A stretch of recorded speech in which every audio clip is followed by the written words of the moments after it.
وأقام الصلاة وإيتاء الزکاة وكانوا لنا عابدین. صلوات پڑھیں گے محمد و آل محمد پر.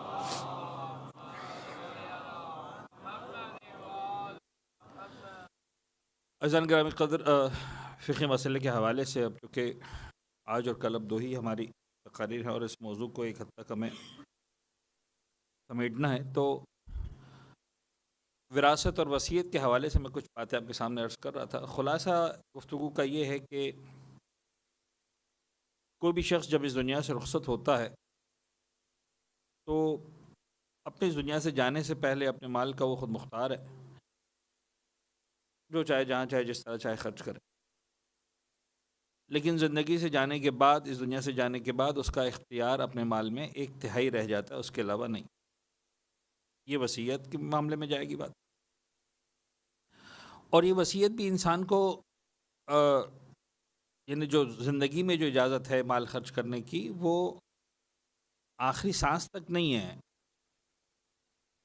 جب تک وہ نارمل طریقے سے زندہ ہے تب تک ہے. خدا نخواستہ کوئی شخص اگر مثال کے طور پر کسی ایسی بیماری میں چلا جاتا ہے کہ اب ڈاکٹرز جواب دے دیتے ہیں بعض اوقات کہتے ہیں 2 مہینے، 4 مہینے، 6 مہینے، تو پھر وہ اپنے مال میں 100% تصرف نہیں کر سکتا. یعنی فرض کریں خدا نخواستہ میرا کوئی ایکسیڈنٹ ہو گیا مثال کے طور پر، ایسا کہ ڈاکٹر نے کہا بھی نہیں بچنے والے، 1 ہفتے باقی. اب میں کہوں کہ میرا مال جو ہے وہ سارا کا سارا امام باڑے میں دے دو، نہیں چلے گا. اب میں میکسیمم اپنا 1/3 زندگی میں بھی پورے مال کا اختیار نہیں رہتا. بڑا حساس معاملہ یہ. خدا نخواستہ مثال ایسی بیماری ہو گئی وغیرہ وغیرہ. خیر یہ تو ایک بات ہو.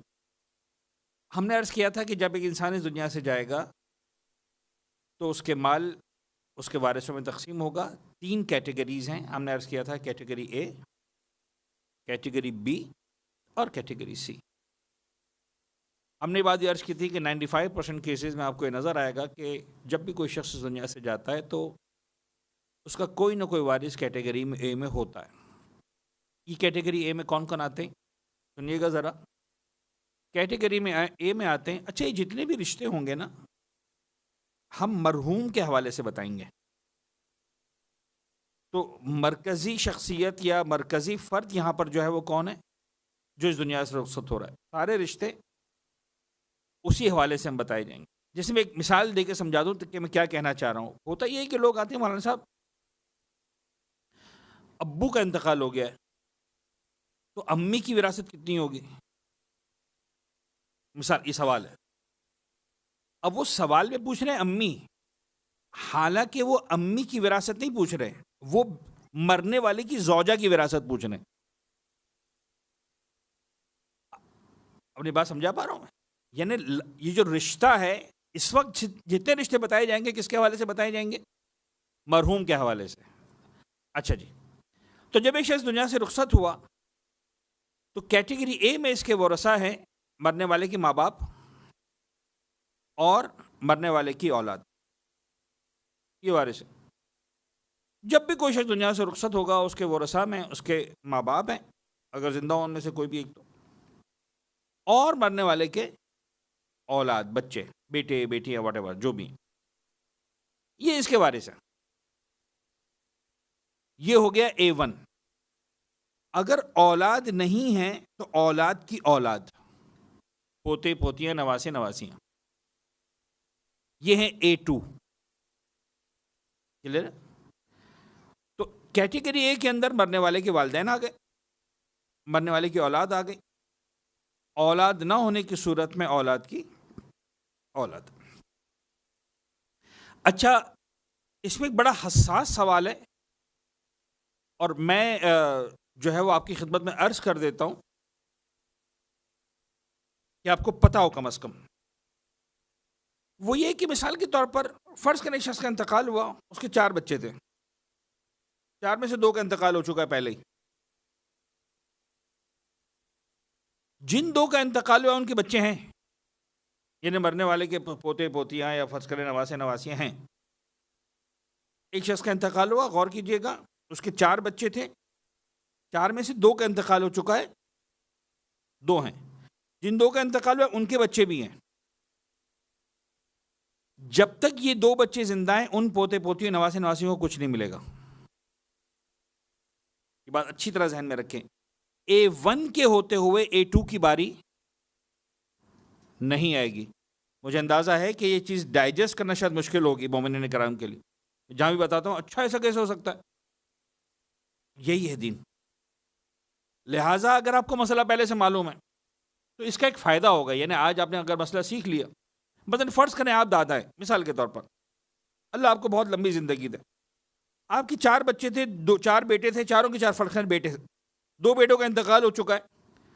آپ کو آج پتا چل گیا کہ آپ کے پوتے پوتیوں کو کچھ نہیں ملنے والا جب آپ کا انتقال ہوگا, تو 1/3 کا رائٹ تو ہے نا آپ کے پاس. لکھ دیں وصیت میں کہ صاحب میرا 1/3 سارا کا سارا میرے پوتے پوتیوں کو دے دینا, تو مل جائے گا.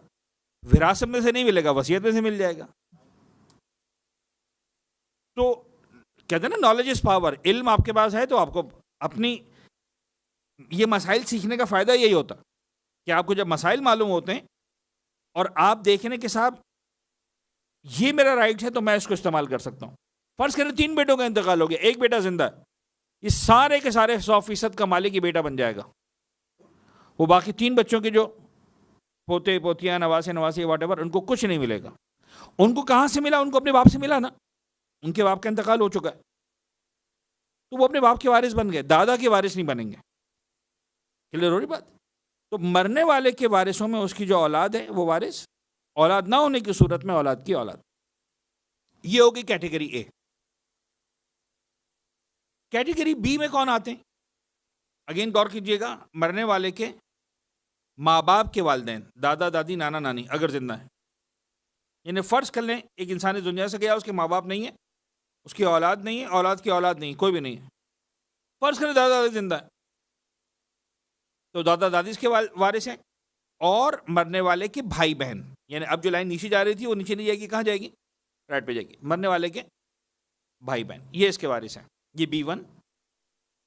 بھائی بہنوں کی غیر موجودگی میں بھائی بہنوں کے بچے, یعنی مرنے والے کے بھتیجے, بھانجے, بھتیجیاں, بھانجیاں.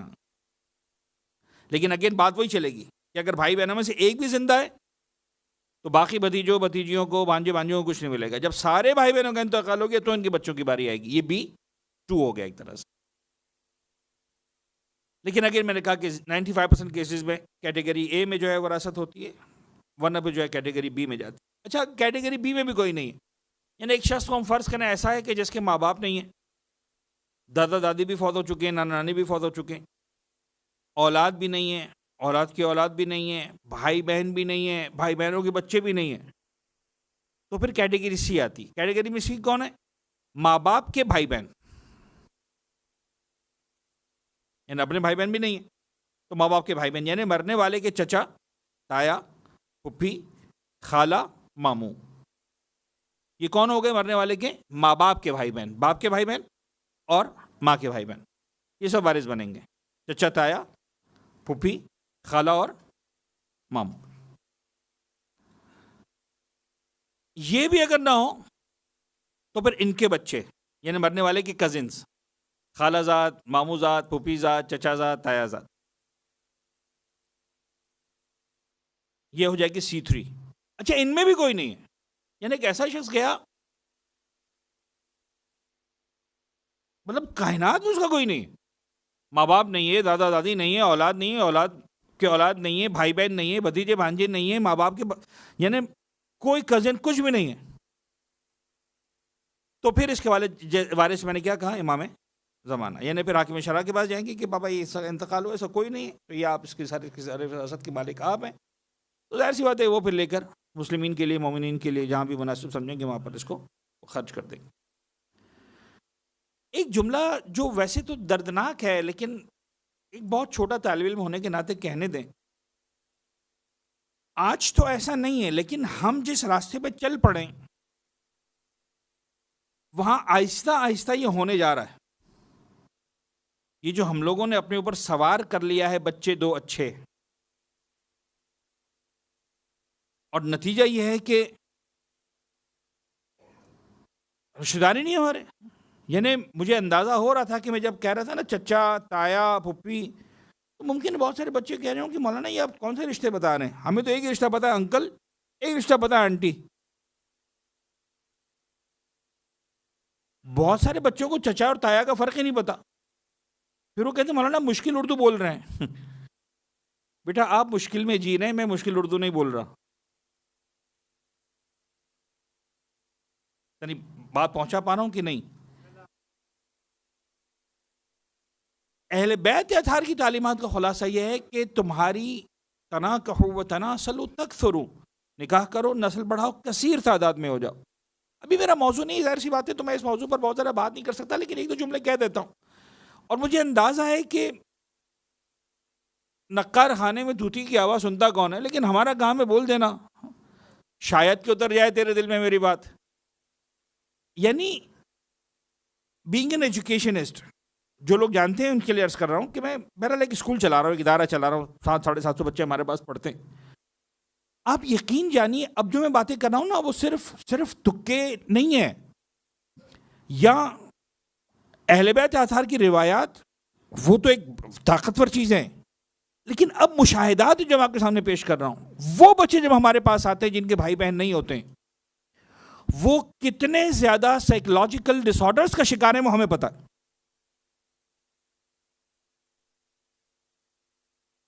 وہ بچے جن کے پاس بھائی بہن نہیں ہیں، میں بہت زیادہ کھل کے بات تو نہیں کر سکتا ہوں نا جس حد تک ممبر مجھے اجازت دے رہا.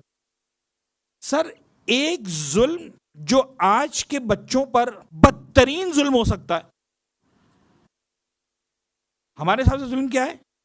میرے بچے کو بہت زیادہ اچھی ہائی فائی تعلیم نہیں ملی، تو اب $2000 کی والے اسکول نہیں مل سکا، میں افورڈ ہی نہیں کر سکتا ہوں، تو میں اس کو $2000 فیس والے اسکول میں نہیں ڈال سکتا، 2000 درہم والے فیس اسکول میں نہیں ڈال سکتا. اچھا میں اس کو آئی فون نہیں دلا پا رہا ہوں، میں اس کو سوئٹزرلینڈ نہیں گھما کے جا سکتا، میں اس کو جناب علی ڈیزرٹ سفاری پہ نہیں لے کے جا پا. آپ کو لگ رہا ہے ظلم ہے؟ خدا کی قسم یہ کوئی ظلم نہیں ہے. جو بدترین ظلم اس بچے پہ ہو سکتا تھا وہ یہ ہے کہ آپ اس کو بھائی بہن نہیں دے رہے، اور یہ وہ ظلم ہے جو آپ بڑے مزے سے افورڈ کرتے ہیں. بچے کے لیے ظلم یہ نہیں ہے کہ اس کو آئی پیڈ نہیں ملا، آئی فون نہیں ملا، پتہ نہیں بہت زیادہ مہنگی ایجوکیشن نہیں ملی، مطلب پتہ نہیں ننٹینڈو، یہ پتہ نہیں مجھے نہیں پتا PS4 PS5 کیا ہے. مطلب بچے پر ظلم یہ کہ اس کو بھائی بہن نہیں مل رہے. پھر وہ جا کر کہاں ڈھونڈتا ہے؟ ٹویٹر پر فرینڈز ڈھونڈتا ہے، فیس بک پہ ڈھونڈتا ہے، پتہ نہیں واٹس ایپ پہ ڈھونڈتا ہے، پتہ نہیں کیسے ملے، کہاں کے ملے، کس طرح کے ملے. اور پھر ہم کہتے ہیں مولانا صاحب پتہ نہیں بچے ہاتھ سے نکل رہے ہیں. آپ نے نکالے ہیں، وہ نکلے نہیں ہیں.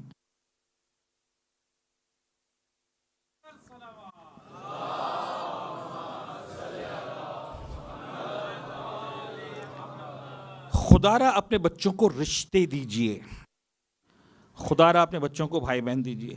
ہلکی پھلکی اندر سے بات کرنے کی عادت ہے تو ایک جملہ کہوں، اس کو ممبر کے تقاضوں کے خلاف نہ سمجھیں، اس کو پلیز یہ نہ کہ مولانا صاحب آپ نے لطیفے سنانا شروع کر دی ممبر سے. یہ لطیفے کے طور پر نہ سنیں، ایک لطیف بات کے طور پر سنیں جو اگر ذہن میں بیٹھ گئی تو نتیجہ دے گی، اس لیے سنا رہا ہوں. ایک خاتون جو ہے نا 5-6 بچوں کو لے کر گئیں مال کے اندر، تو ظاہر سی بات ہے آج کل کا زمانہ تھا تو کسی نے ان کو کہہ دیا آنٹی کسی نے آپ سے کہا نہیں تھا بچے 2 ہی اچھے ہوتے ہیں؟ انہوں نے کہا بدبخت چپ کر، میں سے 2 ہی اچھے ہیں. تو سر وہ جو 2 اچھے ہیں نا وہ 5-6 ہوں گے تو 2 اچھے ملیں گے، بتا دوں آپ کو میں. اگر بات پہنچ گئی تو سلوات پڑھتے ہیں محمد و آل محمد پر.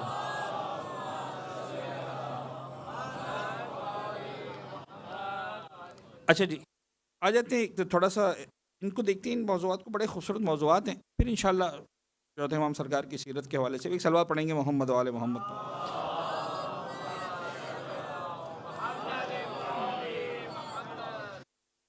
عزیزان گرامی آج بھی ایک دعا میں آپ کے لیے اس کو منتخب کیا. بہت ساری دعائیں، ظاہر سی بات ہے کہ امام کا کلام کوئی سا بھی آنکھ بند کر کے بھی انگلی رکھے تو مطلب جو ہے وہ مارگت الارا کلام نکلتا ہے. لیکن بہرحال رزق اور روزی کے لیے شب جمعہ بھی ہے تو من چاہ کے وَمَنْ كَانَ مِنْ دُعَائِهِ علیہ السلام اِذَا قُتِّلَ عَلَيْهِ الرِّزْقِ، اگر تنگی رزق آ جائے تو یہ پڑھنے کی دعا. تو اب یہ ظاہر سی بات ہے کہ ایک ایسا انسان جو محسوس کر رہا ہے کہ میرے پاس رزق میں کمی ہے، اس کو محسوس ہو رہی. فرماتے ہیں بسم اللہ الرحمن الرحیم اللہم انک ابتلیتنا فی ارزاقنا بسوء الظن وفی آجالنا بطول العمل حتی التمسنا ارزاقک من عند المرزوقین وتمعنا بآمالنا فی اعمار المعمرین. اے اللہ، کیا عجیب الفاظ ہے، خدا کی قسم مشکل الفاظ. اے اللہ، تو نے رزق کے بارے میں بے یقینی سے ہم کو آزمایا ہے. یعنی تو نے کم رزق دیا ہے نہیں. معبود میرا پرابلم یہ کہ مجھے یقین نہیں آ پا رہا، تو اس طرح سے مجھے آزما رہا ہے. اور زندگی کے بارے میں طول العمل، یعنی لمبی لمبی آرزویں تینے دے دی ہیں. یعنی ایسا لگتا ہے کہ امام نے سوال شروع کرنے سے پہلے جواب دے دیا.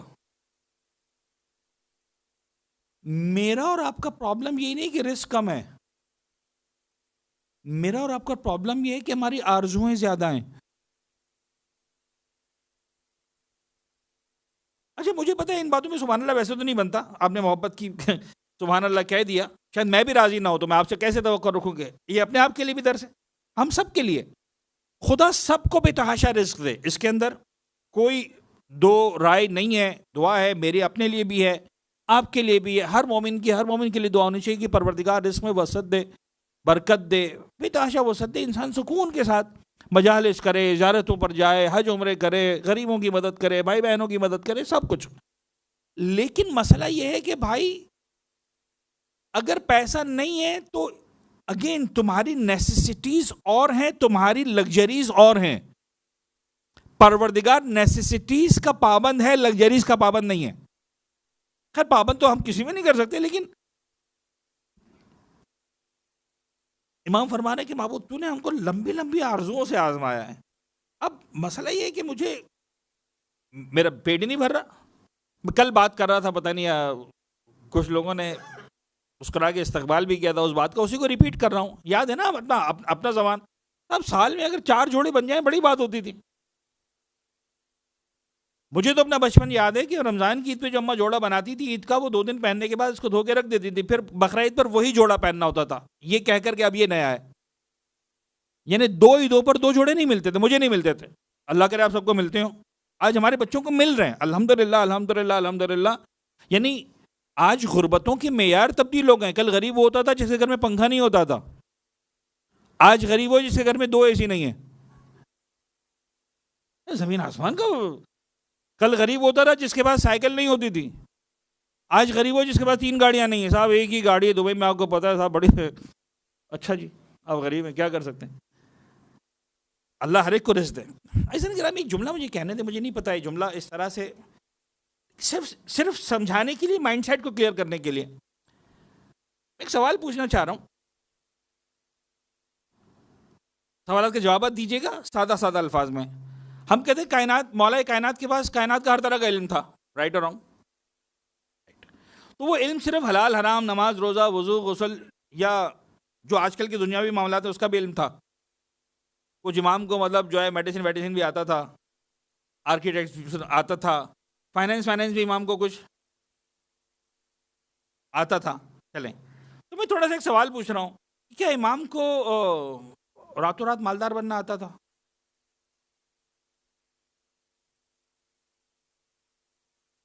کوئی سا علم تھا کہ مثلا ایک ہی رات میں مولا کا ہزاروں آ جاتے؟ ہاں یا نا؟ ہاں. اچھا مولا کے پاس کوئی ایسا علم تھا کہ راتوں رات لکھ پتی بن جاتے؟ آتا تھا. اچھا راتوں رات کروڑ پتی بن جاتے ہیں؟ نہیں یہاں نہیں آتا تھا. آتا تھا. اچھا راتوں رات ارب پتی بن جاتے ہیں؟ تو مولا کے پاس وہ علم تھے، راتوں رات ہزاروں کما لیتے، لاکھوں کما لیتے، کروڑوں کما لیتے، ارب پتی بن جاتے. تو بھائی پھر بنے کیوں نہیں؟ یعنی ہم میں سے کون، مجھ سمیت، میں آپ پہ انگلی نہیں اٹھا رہا ہوں، اپنے آپ پر انگلی اٹھا رہا ہوں، مجھ سمیت کون ہے جس کے پاس کوئی وہ ٹرک ہے کہ راتوں رات کروڑ پتی بن جائے اور پھر بھی نہ بنے؟ ہے کوئی مائی کلال ہاتھ اٹھائے کہ صاحب میں راتوں رات کروڑ پتی بن سکتا ہوں لیکن سر مجھے نہیں بننا؟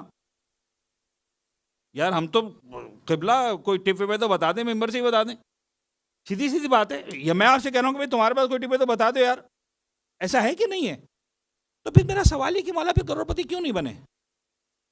چلے میں مثال دے کے سمجھاؤں تاکہ آپ کو اندازہ ہو میں کہنا کیا چاہ رہا ہوں. یہ میرا خیال ہے، ممکن ہے غلط بھی ہو، لیکن ایک جو ایک انڈرسٹینڈنگ ہے، اتنی سالوں سے ہم یہ کتابیں پڑھ رہے ہیں، احادیث پڑھ رہے ہیں، آیات پڑھ رہے ہیں. یہاں پر ایسے لوگ بھی بیٹھے ہوں گے جو الحمدللہ جنہیں خدا نے بہت نوازا ہے، فرض کریں صاحب لاکھوں درہم، ملینز آف درہم ان کے اکاؤنٹ میں رکھے ہوئے ہیں. اب کسی ایک ایسے فرد کو ڈھونڈیں، اس ملینر کو، جو سگریٹ نہیں پیتا، چڑے جس کو سگریٹ پینے سے. اور یہاں وہ بھی ہوں گے مثال کے طور پر کہ جو جن کا سگریٹ کے بغیر گزارا نہیں ہے. ایسا ہے کہ نہیں ہے؟ اور جب گزارا نہیں ہے تو بعض اوقات جیب میں نہیں ہوتی تو کیا وہ کسی کی جیب میں بھی ہاتھ ڈال دیں گے. یعنی ایسے لوگ عام طور پر شرمندگی پروف ہوتے ہیں. سگریٹ کے معاملے میں کوئی شرم نہیں صاحب، سگریٹ والوں کا قبیلہ الگ ہے. میں خدا کا شکر ہے کہ نہیں ہوں، لیکن میرے دوستوں میں چونکہ رہے ہیں لہٰذا مجھے سمجھ میں آتی ہیں ساری باتیں. تو وہ کسی سے بھی یار اجنبی سے بھی بعض اوقات یار بھائی سگریٹ دے دے یار، ایک کش دے دے، ٹھیک ہے نا. اچھا اب یہ ملینر بیٹھا ہوا ہے، میں نے کہا سر یہ سگریٹ پائپ آپ کیوں نہیں پیتے؟ کیا آپ افورڈ نہیں کر سکتے ہو؟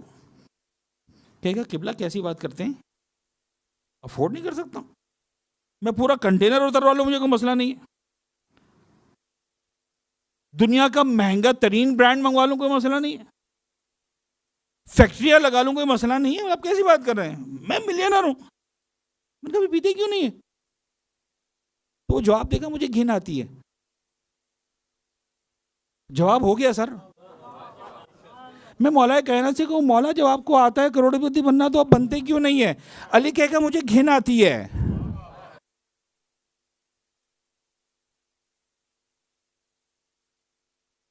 نہیں اچھا لگتا مجھے کروڑ پتی بننا.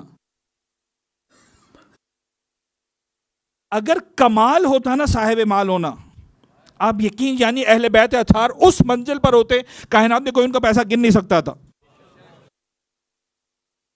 اور کس طرح سے بانٹا اہل بیت اطہار نے؟ یعنی حالات اور واقعات کو دیکھیں آپ کو اندازہ ہوگا. یہی چوتھے امام سرکار کے، ہمارا چوتھے امام ہمارا موضوع ہے نا. ایک شخص آیا امام، ظاہر چوتھے امام کا ہی واقعہ، ایک شخص آیا بلخ افغانستان، وہاں سے آیا کرتا تھا اور ہمیشہ مولا کی خدمت میں کوئی نہ کوئی تحفہ لے کے آتا تھا. ہر سال آتا تھا، کوئی تحفے لے کر آتا تھا. اچھا اس دور میں مسافر ہر سال آنا، اس کا مطلب مالدار تھا اپنے زمانے کا. اس کی بیوی نے کہا کہ تمہارا امام پتہ نہیں کیسا امام ہے، ہمیشہ لے کے بیٹھ جاتا ہے، واپس کچھ نہیں دیتا. اس نے کہا بدبخت مولا ہے وہ، تو کیسی باتیں کرتی ہے؟ کہا ٹھیک ہے میرے ذہن میں بات آئی میں نے کہہ دی. اچھا وہ آپس میں میاں بیوی کی بات ہوئی، ختم بھی ہو گئی. آخر میں معمول آیا امام کی خدمت میں، تحفہ لے کر آئے، تحفے دیے امام کی خدمت میں. امام نے اس دن کہا کہ آج ہمارے ساتھ بیٹھ جاؤ. ٹھیک ہے ہر سال تم آتے ہو، بیٹھ جاؤ. تھوڑی دیر گزری، کھانے کا وقت آ گیا. امام نے کہا کہ آج ہمارے ساتھ کھانا نہیں کھاتے ہو؟ کہا مولا اس سے بڑی سعادت کیا ہوگی، آپ کے دسترخوان پر بیٹھ کر آپ کے ساتھ کھانا کھا رہا ہوں. جو بھی روکی سوکی مولا نے رکھا تھا، جو مولا کی غذا، تو ظاہر سی بات ہے کوئی بہت ہائی فائی تو نہیں ہوتی تھی. اچھا اس دور میں، اب آج کل کے دور سے نکلیں گے تو سمجھ میں آئے گا توضیح المسائل والے آداب کہ صاحب ہاتھ دھونا شروع کرو تو مثلا میزبان جو ہے وہ سب سے پہلے ہاتھ دھوئے اور اس کے بعد جناب علی بات ختم ہو، اور پھر جب کھانا ختم کر لیں تو سب سے ادھر والا مہمان پہلے ہاتھ دھوئے اور پھر گھوم کر میزبان کی باری آئے گی. اور ایک الگ آداب ہے کیونکہ اس زمانے میں یہ نلکے ولکے ہوتے نہیں تھے، تو پانی وہیں پر لایا جاتا تھا دسترخوان پر، اور وہیں پر جو ایک برتن نیچے ہوتا تھا، اوپر ایک برتن ہوتا تھا، اور ہاتھ دھلوائے جاتے تھے اس طرح سے. اب یہ دو ہی لوگ تھے، تو جو ہے وہ کھانے بیٹھا تھا، جو بھی کھانا تھا کھا لیا. کھانا کھانے کے بعد ہاتھ دھلوانے کی باری آئی تو کہنے لگا تم ہاتھ نہیں دھلوا دیتے ہو؟ کہنے لگا مولا اس سے بڑی سعادت کیا ہوگی آپ کے ہاتھ میں دھلواؤں. اس نے پانی ڈالنا شروع کیا، نیچے برتن رکھا، امام ہاتھ دھو رہے ہیں. تو جب ہاتھ دھلے تو وہ پانی ڈالا. امام نے کہا کہ نیچے کیا جمع ہو رہا ہے؟ کہنے لگا مولا پانی جمع ہو رہا ہے. کہنا اچھا ذرا غور سے دیکھو کیا جمع ہو رہا ہے. کہا مولا پانی نہیں ہے، ہر قطرہ جو گر رہا ہے وہ ہیرے جواہرات موتی مروارید میں تبدیل ہوتا رہا ہے. پانی ڈالتا گیا، ہیرے جواہرات بنتے گئے. امام نے کہا یہ لے جاؤ تاکہ تمہاری زوجہ یہ نہ کہیں کہ امام لے کے واپس کچھ نہیں دیتے.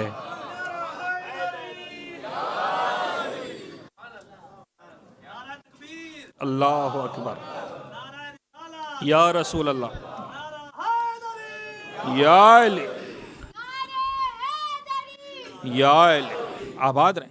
تو سر اگین میں یہ کہہ رہا ہوں، اہل بیت نہیں بتایا، میں ایسا نہیں کہ ایک ہی زاویہ دکھا رہا ہوں. لیکن سر اگر خدا نہ خواستہ آپ کو لگتا ہے کہ پیسہ نہیں ہے نا، تو آپ دل چھوٹا نہ کریں. آپ بھی کوشش کریں، ایفرٹس کریں، حلال طریقے سے محنت کریں، پروردگار اس میں برکت دے گا. دعا ہے خدا ہر ایک کے رزق میں برکت دے. لیکن کبھی آپ جب غور کرنے جاتے ہیں تو یہ سمجھ میں آتا ہے اس طرح کے الفاظ سے، مولا کے الفاظ سے، کہ بابا ہمارا مسئلہ نیسیسٹیز سے زیادہ لگژریز کا مسئلہ ہے. ورنہ ایک وقت تھا کہ ہم واقعاً بہت کم پہ راضی تھے. اچھا پروردگار نے انسان کی فطرت رکھی ہے، جس کے پاس پیدل ہوتا ہے وہ کہتا ہے اللہ کے لیے سائیکل مل جائے، سائیکل والا کہتا ہے موٹر سائیکل مل جائے، موٹر سائیکل والا کہتا ہے گاڑی مل جائے، گاڑی والا کہتا ہے ایئر کنڈیشن والی مل جائے، ایئر کنڈیشن آ گئی تو صاحب 4 ویلر مل جائے، 4 ویلر آ گئی تو پوری فیملی کے لیے آ جائے. ارے بھائی کہیں تو آ کے رکو. مسئلہ یہ ہے کہ آج دنیا کا جو مالدار ترین انسان، مجھے نہیں پتا وارن بفیٹ ہے، پتہ نہیں کون ہے، بل گیٹس، پتہ نہیں ہو ایور، جو بھی ہے کوئی بھی ہوتا ہے، ہمیں سے کیا فرق پڑتا ہے. اس سے جا کے پوچھو جتنا کمانا تھا کما لیا، وہ کہتا نہیں کمایا. تو بھائی یاد رکھنا $200 بلین کے بعد بھی پیٹ نہیں بھرنے والا. کائنات میں کسی کا نہیں بھرا تو میرا اور تمہارا کیسے بھرے گا؟ تو رب العزت کی بارگاہ میں ہاتھ پھیلانا جو ہے نا وہ کمال کی بات ہے. وہاں آؤ، آ کے مانگو، پھر پروردگار کا کام ہے دینا. اور جناب اچھا تو یہ دعا کے الفاظ میں چاہ رہا ہوں جلدی سے اس کو مکمل کروں. وہ فی آجالنا بطول العمل حتی التمسنا ارزاقک من عند المرزوقین. معبود ہم اس معاملے میں لمبی لمبی آرزوؤں کے چکر میں جب تم نے ہماری آزمائش کی تو ہم رازق کو چھوڑ کر ان لوگوں سے رزق طلب کرنے لگے جن کو تو خود رزق عطا کیا کرتا ہے. عمر رسیدہ لوگوں کی عمریں دیکھ کر ہم بھی درازی عمر کی آرزویں کرنے لگے. وصلی علی محمد وعلہ، پالنے والے محمد وعلى محمد پر درود و سلام نازل فرما.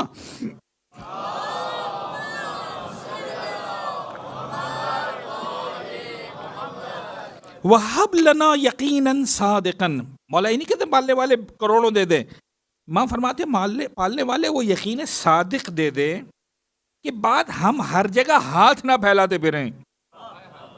وَأَلْهِمْنَا ثِقَةً خَالِصَةً، اور ہمیں پکا ثقہ یعنی بھروسہ، معبود اتنا پکا بھروسہ دے دے تو عفینا بہا من شدت النصب، کہ ہم اپنے آپ کو تکلیف میں نہ ڈالیں. یعنی کماؤ، محنت کرو، لیکن بعض اوقات کیا ہوتا ہے انسان پیسے کے چکر میں اتنا پڑ جاتا ہے کہ اسے نہ نماز یاد رہتی ہے، نہ روزہ یاد رہتا ہے، نہ خاندان یاد رہتا ہے، نہ ماں باپ یاد رہتے ہیں، نہ اولاد یاد رہتی ہے، نہ بیوی یاد رہتی ہے، نہ شوہر یاد رہتا ہے، نہ امام بارگاہ یاد رہتا ہے، نہ مولا حسین یاد رہتے ہیں. بس دن رات پیسہ کمانے کے چکر میں لگاؤ. دین واٹ؟ تو امام فرمانے کی معبود وہ یقین دے دے تو وہ جو کمپنسیشن ہے نا یقین والا، وہ انسان کو منزل کمال پر پہنچاتا ہے. لہٰذا آپ دیکھیں گے عزیزان گرامی، آپ کو واقعی ایسے لوگ نظر آئیں گے جن کو خدا نے بہت زیادہ نہیں نوازا ہوگا، لیکن ان کے دلوں پر آپ کو کیا، ان کے چہروں پر آپ کو کیا سکون نظر آتا ہے، کیا اطمینان نظر آتا ہے. یعنی آپ 40 کا موقع ہے نا، آپ جائیے گا، دیکھیے گا، اپنی آنکھوں سے ان منظروں کو دیکھیے گا. اور لوگ جاتے ہیں دیکھتے ہیں، جن کو خدا نصیب کرے، پروردگار ہر ایک کو نصیب کرے. یعنی وہاں پر ضروری نہیں ہے کہ مالدار آئیں. سر آج ہی جگہ ہم بیٹھے تھے، ڈسکشن ہو رہا تھا، صاحب ایسے ایسے لوگ ہیں اکانومی کلاس اور بزنس کلاس تو چھوڑیں، پورا جہاز چارٹرڈ کر کے چلے جائیں، تب بھی ان کے پیسے میں کوئی کمی نہیں آنے والی. نہیں پہنچ پاتے ہیں حسین کے روضے کی چوکھٹ پر. مجھے اسی طرح یاد ہے جب یہ نیا نیا عراق جو ہے وہ جب آزاد ہوا تھا اور نئی نئی جب مشی شروع ہوئی تھی، 2003-4 کی میں باتیں کر رہا ہوں، مجھے اسی طرح یاد ہے میں مشی کر رہا تھا، نجف سے کربلا جا رہا تھا. ابھی آج کل جو جاتے ہیں نا تو 20 سالوں کے زمانہ تبدیل ہو گیا، اب وہ مشی پتہ نہیں کیا ہو گئی. اب تو الحمدللہ زائرین کے لیے بے تحاشا آسانیاں ہیں، بے تحاشا غذائی جو ہے وہ اجناس فراہم ہیں اور خدمات ہیں اور پتہ نہیں کیا کیا.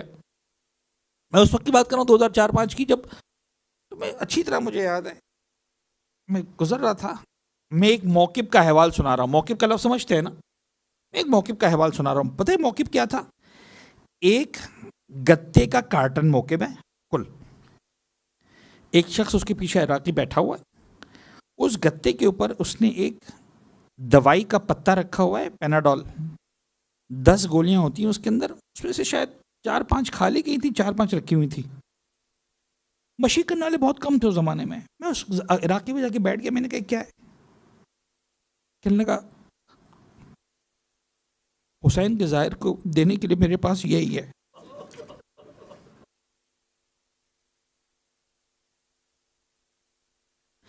کیا پتا مولا کو کوئی ظاہر گزر رہا ہو، اس کے سر میں درد ہو، میں اس کو یہ دے سکوں.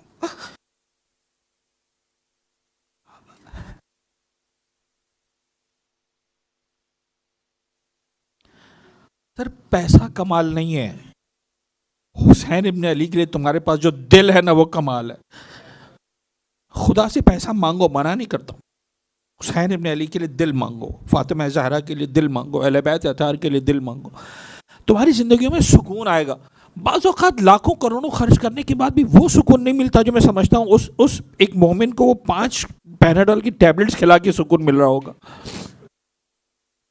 تم کیا سمجھتے ہو؟ مولا تمہاری کثرت مال کو دیکھتے ہیں.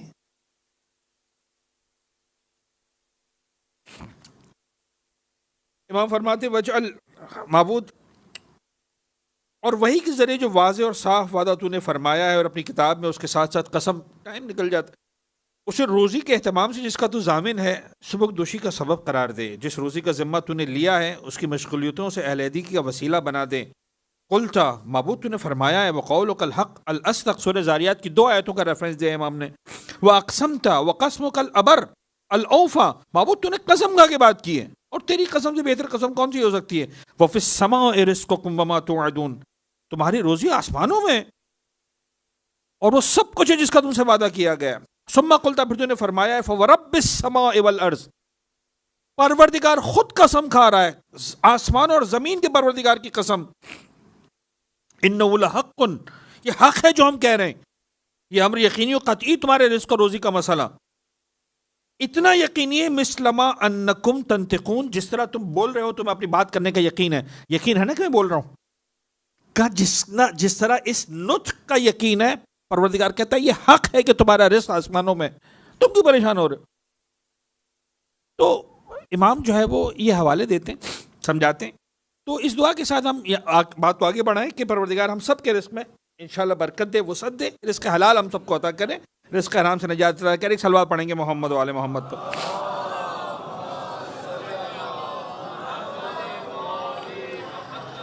صاحب آنکھ کے حق پر بات ہو گئی، زبان کے حق پر بات ہو گئی، سوری، اور آنکھ کے حق پر بھی ہماری بات ہو گئی. اب آگے بڑھتے ہیں. واما حق و رجلیک،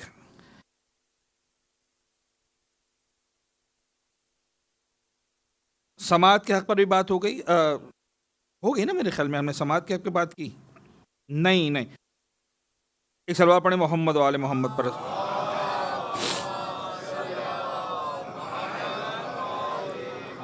ہم نے بات کی تھی زبان کی حد تک، بات تو آگے بڑھاتے ہیں. تمہاری سماعتوں کا حق یہ ہے فَتَنْزِيهُ أَن تَجْعَلَهُ طَرِيقًا إِلَىٰ قَلْبِكَ إِلَّا لِفُوَّهَةٍ كَرِيمَةٍ تُحْدِثُ فِي الْقَلْبِ خَيْرًا، اس پر ہماری بات ہوئی تھی. اچھا جی. وَأَمَّا حَقُّ بَصَرِكَ، تمہاری آنکھوں کا حق.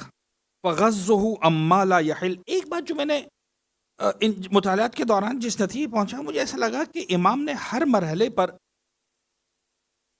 ایک، میں چونکہ کوشش کرتا ہوں کہ سادہ کر کے سمجھاؤں بات کو. دیکھیں ہمارے پاس عام طور پر 2 لسٹیں ہوتی ہیں. ایک لسٹ ہوتی ہے ڈوز، ایک ہوتی ڈونٹس.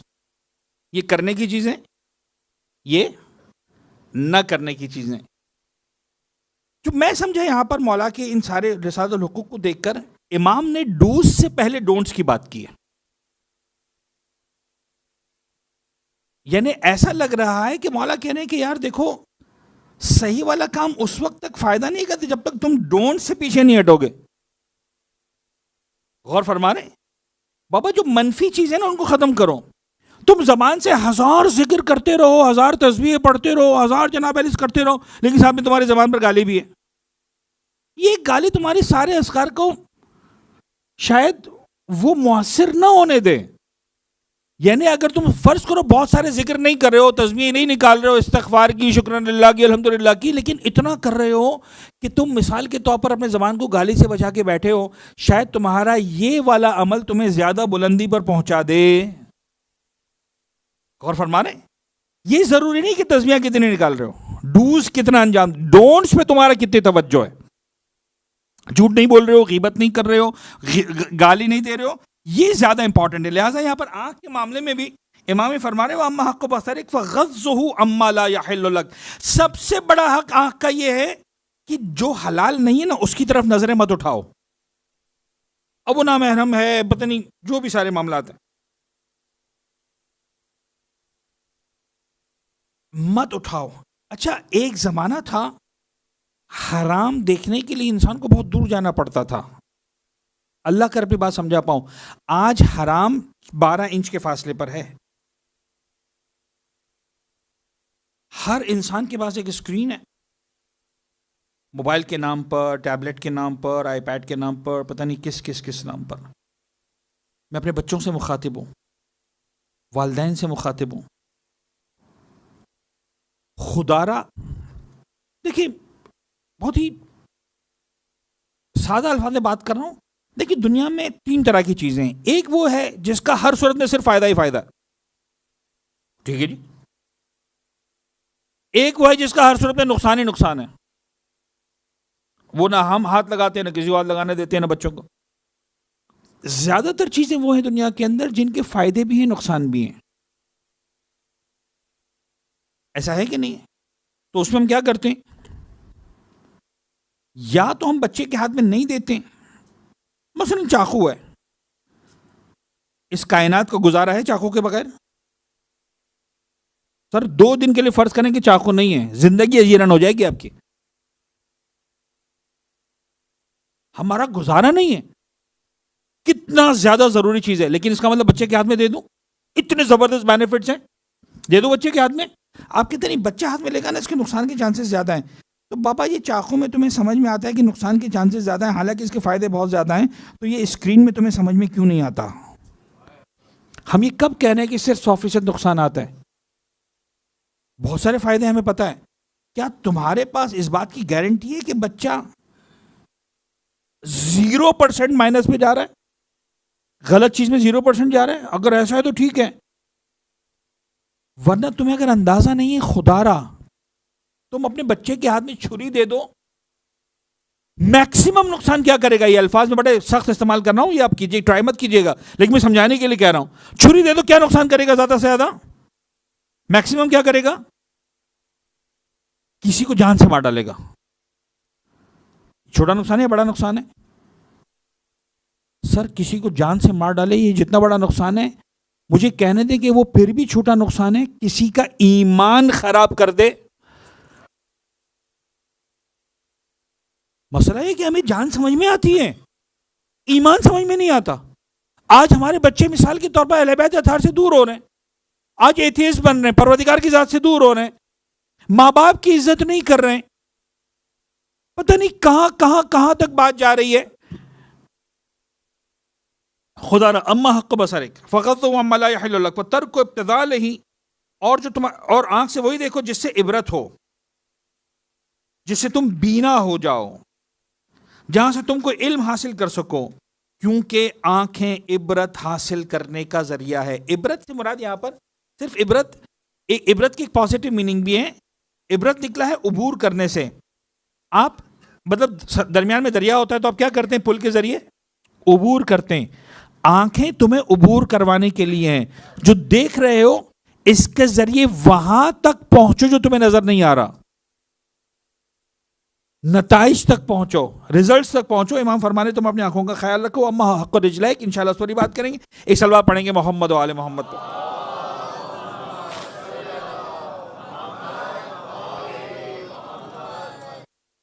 عزیزان گرامی، آج تقریباً یہ آخری مجلسیں ہیں. میرا دل تھا کہ یہ ضرور آتا، اب باقاعدہ نہیں آ سکا. چوتھے امام سرکار کی سیرت اور حوالے سے ہم کچھ باتیں کریں گے آپ کے ساتھ. یہ اگین میں عرض کروں گا کہ رسالۃ الحقوق جو ہم پڑھ رہے ہیں امام سجاد ہیں، ہم جو صحیفہ سجادیہ پڑھ رہے ہیں امام سجاد ہیں. لیکن اب میں نے عرض کیا تھا کہ سرکار امام سجاد کی جو زندگی، اس کا ایک انتہائی اہم معرکہ وہ ہے جب شام غریبہ سے لے کر میرے مولا نے جو امامت کی ذمہ داری سنبھالی ہے اور مدینہ منورہ واپسی تک. یہ ایک الگ ہی فیز ہے. اور اس کے بعد پھر جو ہے وہ، اور ہم اس پر بات کر رہے تھے، کریں گے کل آخری مجلس میں ساری بات. اب مدینہ منورہ کے فیز والی ہم بات کریں گے کہ مدینہ منورہ آنے کے بعد جو 34 سال میرے مولا نے، 34 سال 15 دن جو میرے مولا نے زندگی گزاری، یہ 10 محرم 61 ہجری سے لے کر، اور یعنی وہ تو خیر، اور اس کے بعد جناب علی جو ہے وہ 25 محرم 95 ہجری تک. لیکن اس کربلا اور کوفہ اور شام میں میرے مولا کا ایک بطور خاص عظیم ترین خطبہ ہے شام کے دربار میں. میں چاہ رہا ہوں کچھ نکات، اب وہ خطبہ جو ہے وہ اگر میں بغیر رکے اگر صرف پڑھتا جاؤں تو میرے خیال میں کم از کم 35-40 منٹ کا خطبہ. تو ظاہر سی بات ہے مجھ جیسا انسان جب ممبر پہ بیٹھا ہے تو رک نہیں سکے گا. تو میں کچھ اقتباسات آپ کے سامنے پیش کرتا ہوں, لیکن ایسا نہیں گرامی میرا دل چاہ رہا ہے کہ اس سے پہلے میں صرف کچھ تمہید آپ کے سامنے واضح کروں تاکہ آپ کو اندازہ ہو کہ یہ ہے کیا. دیکھیے میں ایک خطیب ہوں, ممبر پہ بیٹھا ہوں آ کے, تو اب یہ بات ممکن ہے آپ لوگوں کو اتنا اچھی طرح سمجھ میں نہ آئے, لیکن سمجھ میں آئے گی اس لیے کہ آپ سامنے بیٹھے ہوئے. یہ ممبر ذرا سا بھی انکمفرٹیبل ہو, میرے لیے مجلس پڑھنا آسان نہیں ہوگی. مجھے پتا ہے بعض اوقات ایسا ہوتا ہے ہم کسی ایسے ممبر پہ بیٹھ جاتے ہیں یا فرض کریں جناب علی کی جو گدی ہے وہ اتنا کمفرٹیبل نہیں ہے. بہت سارے مقامات پر ممبر ایسا رکھا ہوتا ہے, اب یہاں تو بالکل ممبر دیوار کے ساتھ ہے اور یہ پیچھے یعنی سپورٹ بھی ہے. بہت سارے ممبر ایسے بنائے جاتے ہیں دنیا میں جہاں پیچھے سپورٹ نہیں ہوتا, تو ہم جب ممبر مجلس پڑھنے بیٹھتے ہیں تو ہماری کمر جو ہے نا کسی جگہ سے لگی ہوئی نہیں ہوتی ہے. تو جہاں کمر لگی ہوتی ہے وہاں 1 گھنٹہ مجلس ہوتی ہے, جہاں نہیں لگی ہوتی ہے وہاں 40-50 منٹ میں. پتہ نہیں سمجھا پا رہا ہوں اپنی بات.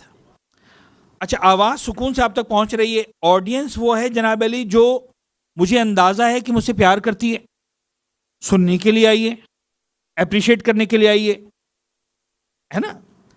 اگر جناب علی جو ہے وہ میں کمفرٹیبل نہ ہوں تو مجلس پڑھنا آسان نہیں ہوگا. مجمع وہ جو میرا دشمن ہو, میرے لیے بات کرنا آسان نہیں ہوگا. میں پیاسا ہوں, میرے لیے بات کرنا آسان نہیں ہوگا. کبھی سید سجاد کے بارے میں آپ غور کریں, یعنی میں کہتا ہوں کہ صرف وہ جو منظر ہے نا سید سجاد کی نگاہوں کے سامنے, 22 سال کا سن, میں نے آپ سے عرض کیا نا 23 سال کا سن میکسیمم, 38 ہجری میں ولادت ہے مولا سید سجاد کی, 61 ہجری میں کربلا کا واقعہ پیش آیا, 22 سے 23 سال کا سن ہے تقریباً. ایک ایسا انسان نوجوان یا جوان جس کے ہاتھوں میں ہتھکڑیاں ہیں, جس کے پاؤں میں بیڑیاں ہیں, جس کے گلے میں توق ہے, لوہے کا توق, جو بھوکا ہے جو پیاسا ہے, سر جھکاتا ہے تو باپ کا کٹا ہوا سر نظر آتا ہے,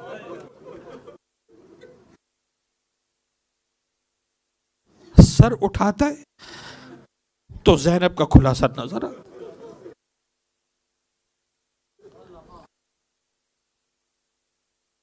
سر کائنات کے خطبے, سجاد کے اس خطبے پر قربان, واللہ کائنات کے خطبے. یعنی ہم مجلس پڑھنے آتے ہیں نا تو تیاری کرتے ہیں, سب اس موضوع پہ بات کریں گے, یہاں سے یہ جملہ کہیں گے, یہاں پر یہ بات ہوگی, یہاں سے اس آیت کو لنک کرنا. اچھا خیر, امام معصوم تو خیر بات ہی پھر الگ ہے, لیکن فی البدیہہ خطبہ دیا امام نے.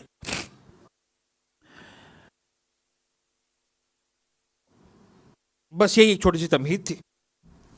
اب دیکھیں امام کا انداز, میں نے آپ سے عرض کیا کہ شام کے خطبے میں امام نے جو ہے نا صرف فضائل پڑھے, اور مولا سید سجاد نے فضائل پڑھ کے رلوایا ہے. میری سمجھ میں نہیں آتا, تھوڑا سا میں اس سچویشن کو فرض کرنے کی کوشش کرتا ہوں.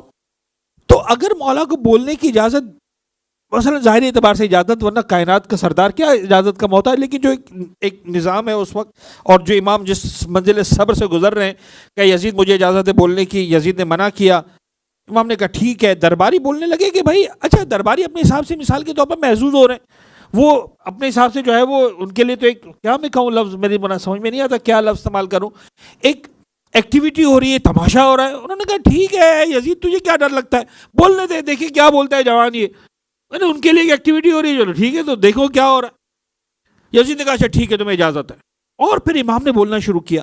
تو ایسے وقت میں انسان کیا بولے گا؟ یعنی اگر انسان کو چند جملے بولنے کا موقع ملا, نہیں پتا کتنا بولنے کا موقع ملے گا, تو وہ ایسے موقع میں دل کی بھڑاس نکالے گا. ٹھیک ہے تو یہ ظلم کیا اور ایسا کر ڈالا. نہیں نہیں نہیں, امام کے لہجے میں وہ وقار ہے, وہ تمکنت ہے جو اچھے اچھے خطیب کے پاس نہیں ہوتی. امام بڑی شان کے ساتھ ابتدا کرتے ہیں. عربی تھوڑا سا ایک دو الفاظ سنیں, میں اردو پڑھوں گا زیادہ. ایھا الناس, بسم اللہ الرحمن الرحیم. ایھا الناس اعطینا ستا وفضلنا بسبع, اعطینا العلم والحلم والسماحة والفصاحة والشجاعة والمحبة في قلوب المؤمنين لوگوں ہمیں 6 فضیلتیں عطا کی گئی ہیں، 7 چیزوں سے ہمارے مقام کو پروردگار نے بڑھایا ہے. ہمیں جو 6 خصلتیں ملی ہیں وہ علم ہے، حلم ہے، بخشش ہے، سماحت بزرگواری، فصاحت ہے، شجاعت ہے، والمحبت فی قلوب المؤمنین، اور صاحبان ایمان کے دلوں میں ہماری محبت ہے. پروردگار نے خصلت ہمیں عطا کی ہے. تو مر سکتا ہے، اہل بیت اطہار کی محبت ان کے ماننے والوں کے دلوں سے نہیں نکال سکتا.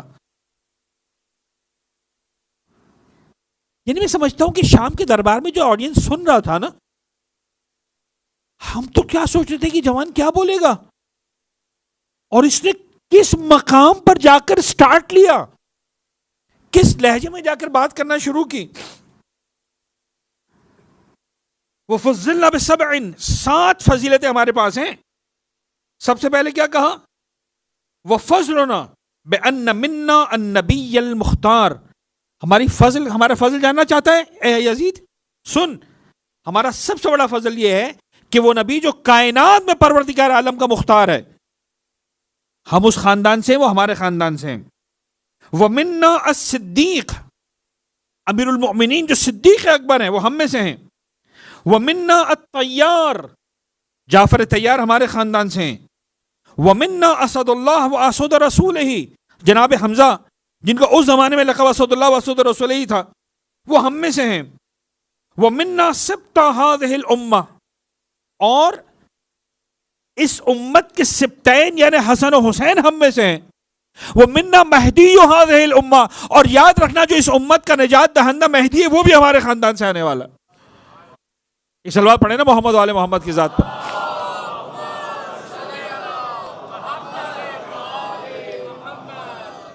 مجھے نہیں پتا یہ جملے اب صحیح ہے کہ نہیں. یعنی بعض اوقات ایسا لگتا ہے کہ ایسا نہ ہو خدا نہ خواستہ اہل بیت کی شان میں ڈس رسپیکٹ ہو جائے، لیکن مجھے کیوں لگتا ہے کہ پتہ نہیں بات کو سمجھانے کے لیے شاید جملے شاید صحیح ہوں، سمجھانے کے لیے.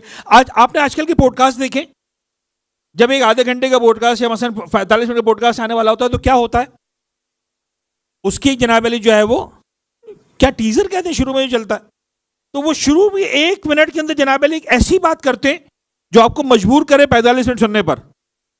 مجھے لگتا ہے مولانا نے وہ ٹیکنیک جو آج چل رہی نا اس وقت استعمال کیے. امام نے 2 جملے ایسے بولے، ہر سننے والے یہ کیا کہہ رہا ہے جوان. دیکھیں میں اور آپ امام سید سجاد امام زین العابدین، ان کی نگاہوں میں ایک قیدی ہے جو اس لیے بچ گیا کہ بیمار تھا، اپنے ساتھ اپنی جو ہے وہ بیوہ ماؤں بہنوں بیٹیوں کو لے کر آیا ہے، قدم قدم پر جو ہے وہ اذیتیں تکلیفیں برداشت کرتا ہوا آیا ہے، پشت پر تازیانوں سے کربلا تحریر ہے، ہاتھ میں ہتھکڑیاں پاؤں میں بیڑیاں، توقے خاردار. 2 جملے بولنے کے بعد ہاتھ کے خود ہی بولنا بند کر دے گا. امام نے اس بلندی سے سٹارٹ کیا. مجھے لگتا ہے کہ سارے دربار یزید کو صاف سونگ گیا ہوگا کہ یہ بولنے والا کیا ہے نوجوان. اور اس جملے کے بعد امام نے سٹارٹ اسی طرح سے کیا، فمن عرفنی فقط عرفنی، جو مجھے جانتا ہے وہ جانتا ہے. یعنی اس مجمع میں امام فرما رہے ہیں کہ شاید 2% لوگ بھی نہیں مجھے جانتے تھے، کچھ لوگ جو جانتے تھے، ہاں جو نہیں جانتا وہ مجھے جان لے. ومن لم یعرفنی انبأتہ بحسبی ونسبی، تو جو نہیں جانتا اس کو میں اپنا حسب بھی بتاتا ہوں، اپنا نسب بھی بتاتا ہوں. اب دیکھیں امام کا انداز بلاغت، انداز فصاحت، یہ ہے صاحب نہج البلاغہ کا بیٹا. تھوڑا سا عربی پہ غور کیجئے گا، ترجمہ کروں گا لیکن تھوڑا سا. امام فرماتے ایھا الناس انا ابن مکہ و منا، اللہ اکبر، انا ابن زمزم و صفا، انا ابن من حمل الرکن باطراف الردى، انا ابن خیر من اعتذر وارتدى. میں اس بہترین انسان کا بیٹا ہوں جس نے حجر اسود کو اپنی رضا میں اٹھایا تھا. ایک ایک تاریخ حوالے کا واقعے کا حوالہ دے رہے ہیں. انا ابن خیر من اعتذر وارتدى، میں اس بہترین انسان کا فرزند ہوں جس نے لباس احرام پہنا. ازار اور ردا یہ 2 لباس استعمال ہوتے ہیں احرام پہننے کے لیے، چاہے عمرے کا ہو چاہے حج کا ہو. کائنات میں جس انسان نے احرام پہنا ہے، ردا اور ازار پہنی ہے، جو بہترین انسان ہے میں اس کی نسل میں سے ہوں. انا ابن خیر من انتعل واحتفى، انا ابن خیر من طاف وسعى، جس نے بہترین سواری کی ہے میں اس کا فرزند ہوں، جس نے بہترین طواف کیا اور صحیح کیا میں اس کا فرزند ہوں۔ انا ابن خیر من حج ولبى، کائنات کے بہترین حاجی کی میں نسل سے ہوں، کائنات میں بہترین انسان جس نے رب العزت کی بارگاہ میں تلبیہ پڑھا ہے میں اس کا فرزند ہوں۔ یعنی امام باتوں باتوں میں سمجھا رہے ہیں کہ بابا اگر تم کو حج ملا ہے نا تو میرے جد کی خیرات تمہیں ملی ہے، اگر تمہیں تلبیہ پڑھنے کی توفیق ہوتی ہے نا تو یہ محمد و آل محمد کا احسان ہے کہ کائنات میں آج کوئی تلبیہ پڑھ رہا ہے۔ انا ابن من اسر، انا ابن من حمل علی البراق فی الہوا، انا ابن من اسر به من المسجد الحرام الى المسجد الاقصى، انا ابن من بلغ به جبرائیل الى سدرۃ المنتہی، جس کو براق پر بٹھا کے لے جایا گیا مسجد اقصیٰ سے جو ہے وہ مسجد اقصیٰ تک کی سیر کروائی گئی، جس سے جبرائیل سدرۃ المنتہی کی منزل پر رہ گئے۔ نہیں، انا ابن من دنا فتدلی فکان قاب قوسین او ادنا، میں اس کا فرزند ہوں کہ جہاں جبرائیل گھبرا گئے کہ اب آگے بڑھوں گا تو میرے بالوں پر جل جائیں گے، وہ نہیں رکا، آگے بڑھتا چلا گیا۔ انا ابن من صلی بملائکۃ السماء، میں اس کا فرزند ہوں جس نے آسمان کے فرشتوں کو بھی نمازیں پڑھوائی ہیں۔ انا ابن من اوحى الیہ الجلیل ما اوحى، انا ابن محمد المصطفیٰ، انا ابن علی المرتضی۔ اچھے سے مولا کا نام آیا نا تو اب مولا کے فضائل بیان کرنا شروع کیے۔ اب میں عربی نہیں پڑھ رہا، بات کہیں سے کہیں نکل جائے گی۔ میں اس شخصیت کا بیٹا ہوں جس نے مشرکین اور اللہ کے نافرمانوں کی ناک خاک میں رگڑ لی، حتیٰ کہ کفار و مشرکین نے کلمہ توحید کا اقرار کر لیا۔ میں اس عظیم مجاہد کا بیٹا ہوں جنہوں نے رسول اللہ صلی اللہ علیہ وآلہ وسلم کے سامنے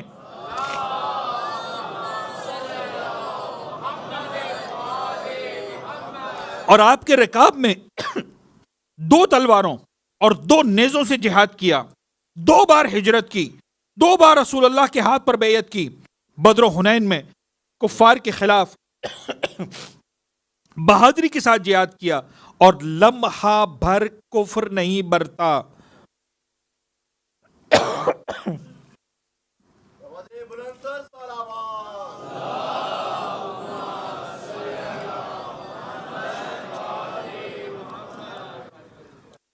بات کو آگے بڑھا رہا ہوں کچھ۔ اب میں مسلمانوں کی ناموس کے محافظ اور پاسدار کا بیٹا ہوں، وہی جو مارقین جنگ نہروان والے، ناکسین جنگ جمل والے، قاسطین جنگ صفین والے کو ہلاک کرنے والے ہیں، جنہوں نے اپنے ناسبی دشمنوں کے خلاف جہاد کیا۔ میں تمام قریشیوں کی سب سے افضل اور برتر قابل فخر شخصیت کا بیٹا ہوں اور اولین مومن کا بیٹا ہوں جنہوں نے خدا اور رسول کی دعوت پر لبیک کہا۔ سابقین میں سب سے اول، متجاوزین اور جارحین کو توڑ کر رکھنے والے، مشرکین کو نیست و نابود کرنے والے تھے۔ میں اس شخصیت کا فرزند ہوں جو منافقین کے لیے اللہ کے پھینکے ہوئے تیر کے مانند، عبادت گزاروں کی زبان حکمت، دین خدا کے حامی و یاور، اللہ کے ولی امر، حکمت الہیہ کا بوستان اور علوم الہیہ کے حامل تھے۔ وہ جمع برت تھے، سخی تھے، حسین چہرے کے مالک تھے، تمام نیکیوں اور اچھائیوں کے جامع تھے، سید و سردار، پاک و طاہر، بزرگوار، ابتہی، اللہ کی مشیت پر بہت زیادہ راضی، دشواریوں میں پیش قدم، والا ہمت، ارادہ کر کے ہدف کو بہر صورت حاصل کرنے والے، ہمیشہ روزہ رکھنے والے، ہر آلودگی سے پاک، بہت زیادہ نماز گزار، بہت زیادہ قیام کرنے والے۔ انہوں نے دشمنان اسلام کی کمر توڑ دی، کفر کی جماعتوں کا شیرازہ بکھیر دیا، سب سے زیادہ صاحب جرت، سب سے زیادہ صاحب قوت و شجاعت و ہیبت، کفار کے مقابلے میں خلل ناپذیر، شیر دلاور۔ جب جنگ کے دوران نیزے آپس میں ٹکراتے اور جب فریقین کی اگلے صفیں قریب ہو جاتی تھی وہ کفار کو چکی کی مانند پیس دیتے تھے، آندھی کی مانند منتشر کر دیتے تھے۔ وہ حجاز کے شیر، عراق کے سید و آقا، مکی، مدنی، خیفی، مسجد خیف، خیفی، عقبی، بدری، احدی، شجری، مہاجری ہیں جو تمام میدانوں میں حاضر رہے۔ وہ سید العرب ہیں، میدان جنگ کے شیر دلاور، 2 مشعروں کے وارث، سبتین حسن و حسین کے والد۔ ہاں، یہ میرے دادا علی ابن ابی طالب ہے۔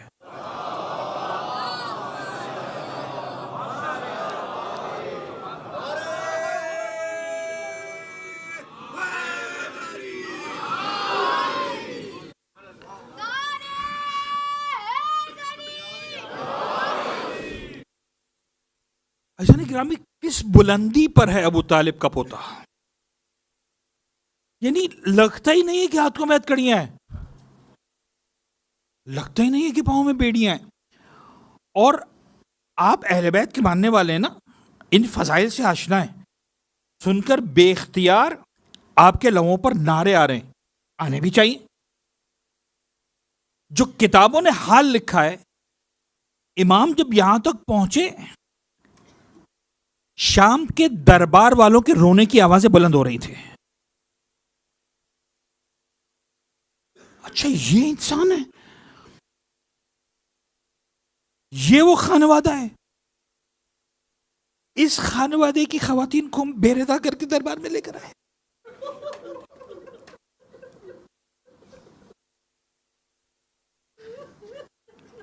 یہاں تک آنے کے بعد جب صدائے کریا بلند ہوئی نا، اب امام کے الفاظ دیکھیں. اپنی دادا کا تعارف کروا لیا، پھر ایک دم سے کہتے ہیں انا ابن فاطمۃ الزہرا،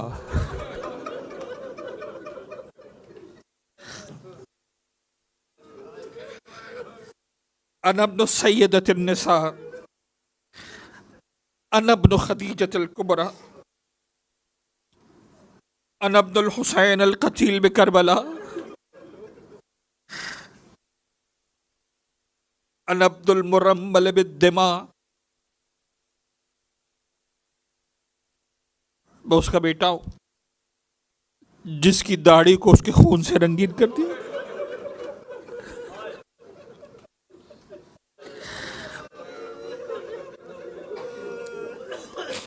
میں اس کا بیٹا ہوں جس کا سر پسے گردن سے کاٹ دیا گیا.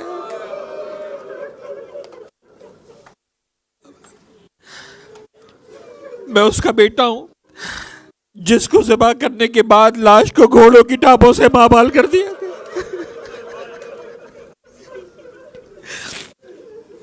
یعنی بہت سارے الفاظ نہیں لکھے ہیں، اتنا لکھا ہے انا کہتے رہے میں اس کا بیٹا ہوں، میں اس کا بیٹا ہوں. یہی کہا ہوگا میں اس کا بیٹا ہوں جس کے سر کو کاٹ کر نوکے نیزہ پر بلند کر دیا گیا. قیامت ہو گئی. شام کے دربار میں حاکم وقت کو کچھ اور نہ سوجا، ایک مرتبہ مؤذن کو اشارہ کیا، اے مؤذن اذان دینا شروع کر دے. تو علماء کہتے ہیں 18 اذانوں کی صدائیں ایک ساتھ گونجی. اذان کا احترام محمد و آل محمد نہیں جانے گے تو کون جانے گا. جیسے اذان شروع ہوئی نا میرے مولا خاموش ہو گئے. اس نے کہا اللہ اکبر اللہ اکبر. میرے مولا نے کہا واقعا خدا کی ذات سے بڑھ کر کوئی بھی نہیں ہے. اشہد ان لا الہ الا اللہ. امام نے کہا میں بھی گواہی دیتا ہوں اس ذات کے سوا کوئی خدا نہیں ہے. جیسے ہی مؤذن نے کہا اشہد ان محمد رسول،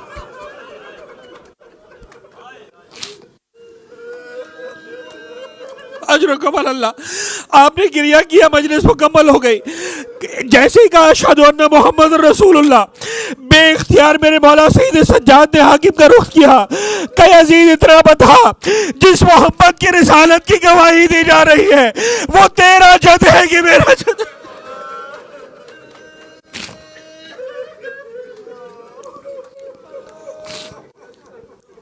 اجرکم اللہ اجرکم اللہ. دو جملے اور پڑھوں گا، مجھے نہیں پتا. ایک وقت آیا یزید نے دربار میں کہا سید سجاد کو قتل کر دو. آپ برداشت نہیں ہو رہا. قاتل آگے بڑھا تلوار لے کر. علماء بیان کرتے عجیب روایت ہے، جیسے ہی قاتل آگے بڑھا بے اختیار جناب زینب کبریٰ آگے بڑھی.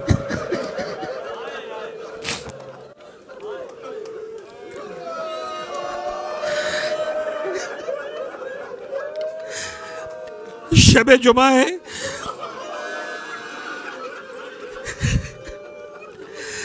رسول کی بیٹی آج حسین کی زیارت کو آتی ہے. دعا کرے رسول کی بیٹی ہمارے آنسوں کو قبول کر لے، ہمیں حسین کے روضے پر جا کر یا ابا عبداللہ کہنے کی اجازت ہے. اجرکم اللہ. بے اختیار علی کی بیٹی آگے بڑھی، اپنے آپ کو سید سجاد پہ گرا دیا. کہا یزید جب تک مجھے قتل نہیں کرے گا سید سجاد کو قتل کرنے کی اجازت نہیں دوں گی. بعض روایتوں میں ہے یزید نے کہا اچھا جناب زینب کا سر پہلے کاٹ دے، جناب زینب کو قتل کر دے. جیسے ہی زینب کو قتل کرنے کی باری آئی بے اختیار جناب ہے فضا آگے بڑھی، اپنے آپ کو جناب زینب پہ گرایا، کہا جب تک فضہ زندہ ہے زینب کو کچھ نہیں ہو سکتا۔ یزید نے کہا فضہ کو مار دے۔ اتنا سننا تھا، فضہ نے ایک مرتبہ دربار میں دیکھا حبشی غلام تلواریں لے کر کھڑے تھے، ایک مرتبہ پکار کر کہا تم دیکھ رہے ہو، قیامت کا جملہ، تم دیکھ رہے ہو تمہارے قبیلے کی عورت پر یہ ظالم تلوار اٹھانا چاہتے ہیں۔ حبشی غلاموں نے برداشت نہ کیا، ایک مرتبہ ننگی تلواریں نکالی۔ یزید فضہ کو کچھ نہیں ہونا چاہیے۔ شاید زینب نے مدینہ کا رخ کیا، نانا سیاہ کنیزوں کی عزت ہے،